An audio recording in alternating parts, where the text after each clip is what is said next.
Judgment, the attractor. I really like to use the highway analogy for judgment because I think it's very clear and simple to understand.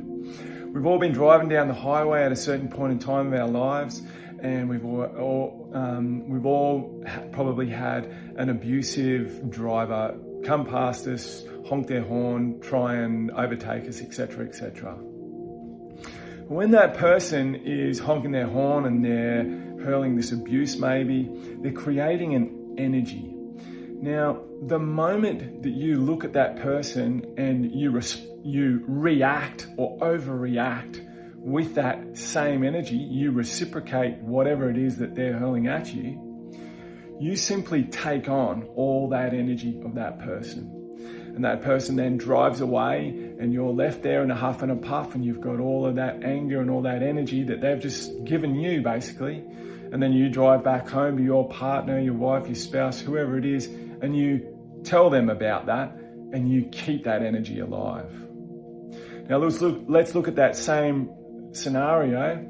You're driving along the highway, same person comes up, they're beeping, they're honking, they're doing all they can to get your attention, to make you react and overreact, but this time you just observe.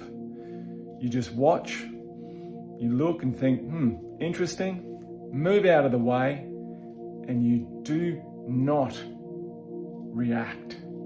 Therefore, you do not judge this person, this scenario, or this energy. Now, there's a massive difference here because we choose whether or not to judge.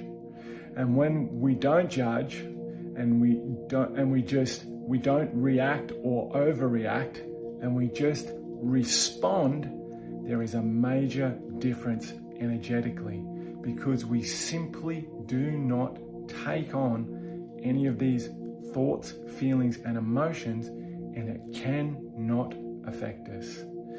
Sounds very simple in theory.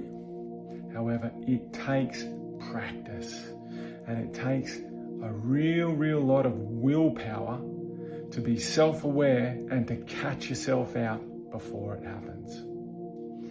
And that's why learning all these different practices and being proactive with our lives and our well-being is so important. Be well always, guys, and have a great day.